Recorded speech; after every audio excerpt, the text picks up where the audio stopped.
মোহনপুর মহকুমার পশ্চিম সিমনা বাজার থেকে ৩ বাংলাদেশিকে গ্রেফতার করা হয়েছে। রবিবার সন্ধ্যায় সুন্দরটিলা ফাঁড়ির পুলিশ তাদের আটক করে। ধৃতরা হলো মনির হোসেন, নাজমুল হক এবং রিপন হোসেন। ধৃতদের জিজ্ঞাসাবাদ চালিয়ে যাচ্ছে পুলিশ। এই ঘটনার প্রমাণ করে রাজ্যের বিভিন্ন সীমান্ত দিয়ে বাংলাদেশে অনুপ্রবেশ অব্যাহত রয়েছে। পুলিশ সংশ্লিষ্ট এলাকায় টহল দেওয়ার সময় তাদের পশ্চিম সিমনা বাজার সংলগ্ন এলাকায় লাগেজ হাতে ইতস্তত ঘোরাঘুরি করতে দেখে। তাদের জিজ্ঞাসাবাদ করা হলে তারা জানায় বাংলাদেশ থেকে ভারতে এসেছে। সাথে সাথে পুলিশ একটি স্বতঃপ্রণোদিত মামলা হাতে নিয়ে তাদের গ্রেফতার করে। ভারতে প্রবেশের কোনো বৈধ অনুমতিপত্র তাদের ছিল না। এদিন সুন্দরটিলা ফাঁড়ির পুলিশ আধিকারিক একে জামাতিয়া এই সংবাদ জানান। তিনি জানান, সোমবার তাদের পুলিশ রিমান্ডের আবেদন জানিয়ে আদালতে সোপর্দ করা হয়। এই বাংলাদেশে অনুপ্রবেশ কাণ্ডে ভারতীয় কোনো টাউট জড়িত রয়েছে কিনা তা বিষয়টি খতিয়ে দেখছে পুলিশ।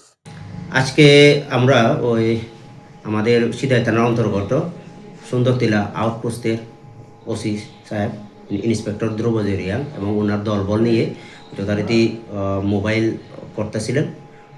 ওই সময়ে পশ্চিম সিমনা বাজারের কাছাকাছি যখন ওনার মোবাইল গাড়িতে পৌঁছে, তখন উনি 3 জন লোককে লাগেজ সহ হাঁটতে দেখেন এবং সন্দেহ করেন।